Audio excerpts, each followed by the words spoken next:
Welcome back to Fox Recaps. Today, I'm going to explain the movie Secretly, Greatly, released in the year 2013. The movie revolves around a group of spies, the 5446 Corps, who have been trained by the North Korean Special Forces since their youth, with a goal of unifying Korea.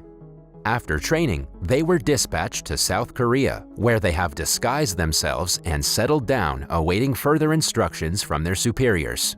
One such North Korean sleeper cell agent is Won Ryu-han, who is a master of cruel martial arts in real life, but in South Korea, he has assumed the role of Dong-go, a clumsy village idiot in a rural town. It has been more than 2 years since he has been observing the townsfolk for North Korea, while bearing abuse from the town's rowdy kids. For his cover, he works for an old woman named Jeon Sun-im at her convenience store and lives in her home with her son Cho Duo-sang. Over time, he has developed a crush on a local girl named Yoon Yu-ran. However, Yoon's high schooler brother Yoon Yu-jun always abuses Ryu-han and keeps him in check. The town also has a girl named Ran that moved in 3 months ago and is infamous for wearing revealing dresses. Won always tries not to look at her cleavage, but he fails every time. He also has a local contact named Sue, who has been living undercover for more than 16 years. He advises Won to find an interest to make his time more bearable in South Korea, but Won finds the idea blasphemous. One day, fellow elite spy Hae Rong, posing as an aspiring rock star, is dispatched to the same town as Won, much to Won's dismay.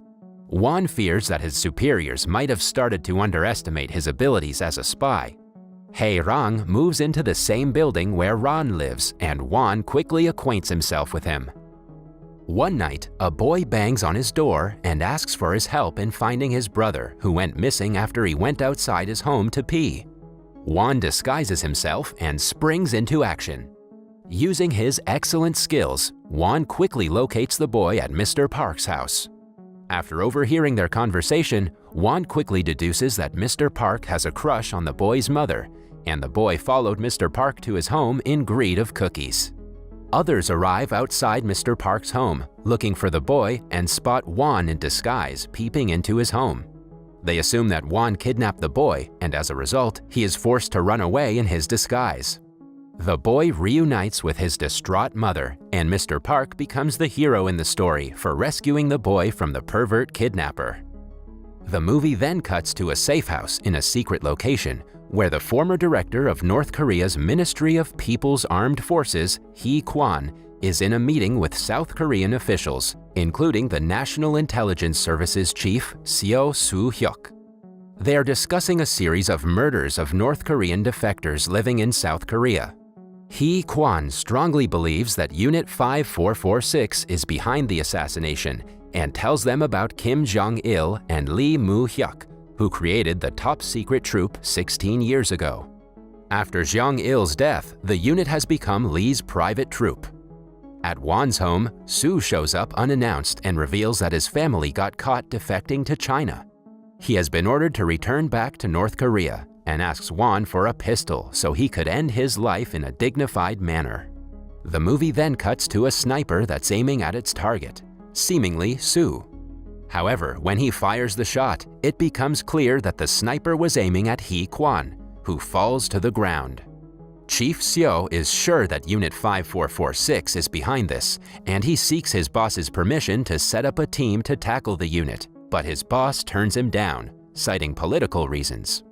Meanwhile, Won also denies Soo's request and tells him to stay loyal to the DPRK till his last breath, as that's the only thing that has the chance of saving his family from execution. Won might act cold, but Soo's situation makes him miss his mother even more, and he writes a letter to her. It is revealed that he has written several such letters addressed to his mother, but he can't send them to her, and he keeps all of them in his room. That night, an unknown boy sneaks into Won's room and holds him at gunpoint. However, without the boy even saying anything, Won figures out that he is part of the elite North Korean troop and orders him to state his rank.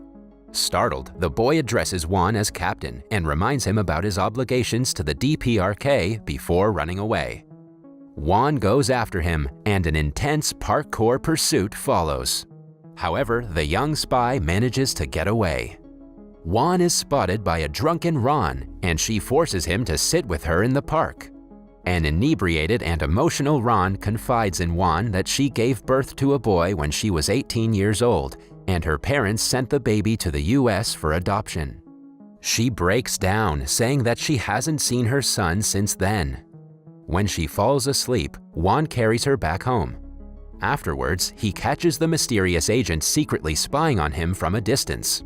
Won also figures out that he is Hae Jin, a boy that he personally trained in Unit 5446. Exposed, the boy panics and runs away. The next day, Won finally meets Hae Jin formally, when Yoo Jun introduces him as his new high school friend. Won begins to wonder by himself why two new spies were sent to the same shantytown, and it doesn't take him long to figure it out when he notices that some other man has replaced Soo as the local delivery man.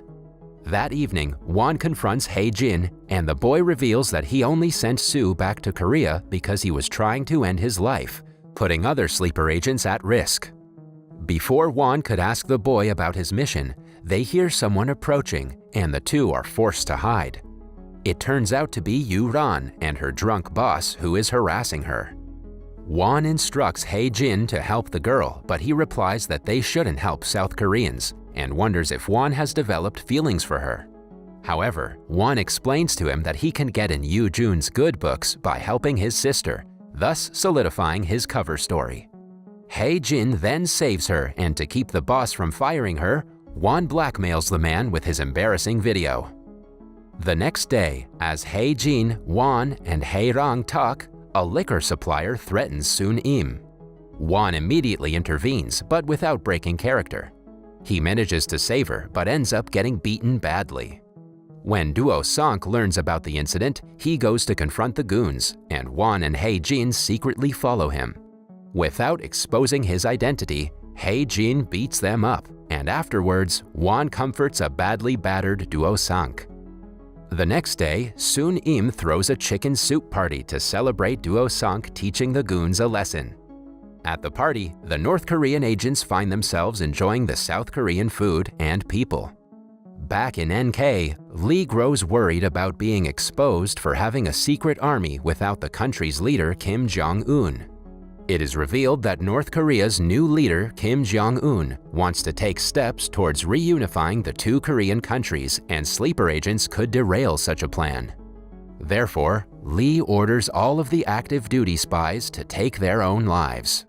One by one, the North Korean spies all over South Korea oblige, and Hae Jin is also adamant on honoring the order, but Won insists on talking to the unit's chief trainer first. However, Hae Jin considers it contumacy and points a gun at his captain. Hae Rang intervenes and reasons that there's no point in taking their lives, as no one would care if they quietly disappear. Upset, Hae Jin calls them dogs of the South and threatens to kill them. Won agrees to grant him his wish and asks Hae Jin to shoot him, but the boy can't bring himself to take his captain's life and is forced to leave in shame. Meanwhile, Seo is troubled by the young North Korean spies ending their life, so he talks to his superiors about it, but they tell him to mind his business, as the only thing they care about is the reunification of Korea, even if that means having to turn a blind eye towards certain things. Hae Jin soon learns that he is being followed, and he takes on his stalkers while Won is approached by Seo. Seo tells him that he wants to save the remaining spies and appeals to him to officially defect. When Won turns down the offer, the chief points a gun at him. Suddenly, Hae Jin shows up, forcing the chief to flee. Hae Jin chases after him, and Won proceeds to follow Hae Jin, but he is forced to stop when he notices Soo. Soo reveals that he ran away while he was being sent away to North Korea, and asks Won to protect him. Meanwhile, the NIS chief manages to arrest Hae Jin and pulls out a tracking device from under his skin that he was unaware of. Moreover, Unit 5446's army instructor, Kim Tae-won, crosses the border to eliminate those who refuse to comply. Later, Won notices Hae Jin's blood on the ground. Assuming the worst, he decides to stop obeying orders from anyone. He cuts his hair short and stops hiding his real personality. Most town dwellers are shocked by the change, but for some reason, Sun-im doesn't seem surprised, almost as if she knew he was playing a character all along. Won tells her that he is leaving, and she cooks him one last meal. Before leaving, Won also hands Ron the address of her son and urges her to visit him.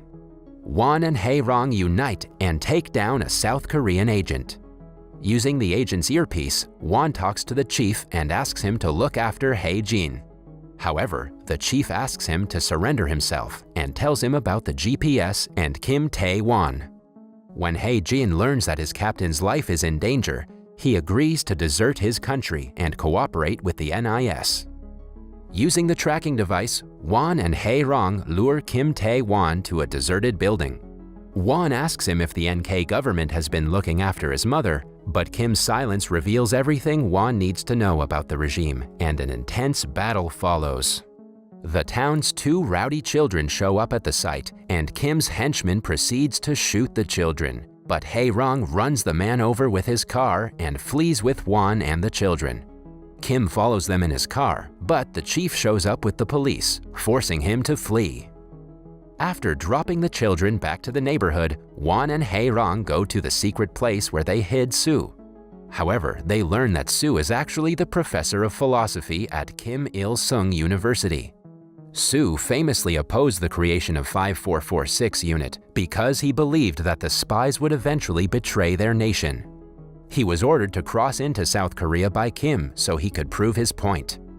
Sue then unleashes his henchmen on the two, but they eventually take them all out. For a moment, Won wonders if he is doing the right thing by betraying a country that's looking after his mother, but Sue reveals that all the family of 5446 soldiers were imprisoned in the camp when they joined the unit. He speculates that Won's mother must have been executed after he became irrelevant to the state. Stricken with grief, Won stabs Sue. Suddenly, a bunch of snipers start shooting at them, and Won and Hae-rong are forced to flee. Meanwhile, Kim and NIS arrive outside the building. NIS comes under fire from the snipers, but Hae-jin manages to break free and eliminate all the North Korean snipers. Afterwards, he appeals to the chief to save Won. The chief and the police try to make their way up, but their path is blown up by Kim's men. Later, Won, Hae-rong, and Kim and his men converge on the roof, and an intense battle follows. After all his men perish, Kim fights Won and Hae-rong by himself. As Kim proceeds to finish Won off, Hae-jin shows up along with the police and shoots Kim from the back. Clinging on to his last breath, Kim pulls out a bomb, but Hae-rong decides to sacrifice himself and jumps off the building with Kim and the bomb that explodes in the air. Hae-jin then holds the police off from arresting Won and asks him to run away, but Won is grief-stricken by the death of his mother. However, he suddenly notices a bank passbook left by Sun-im in his pocket. It turns out that she had been saving money for Won's marriage and registered him as her second son. Won is instantly moved to tears. The chief urges Hae-jin to surrender himself, but he opens fire at them, forcing them to spray him with bullets in retaliation. Won holds the boy in his arms and as a result comes under the line of fire. The two then seemingly fall to their death. That was all from the video. I hope you liked it. Subscribe for more content like this and hit the like button to help us out. Also, leave a comment if you want us to recap your favorite movie. Until next time, take care.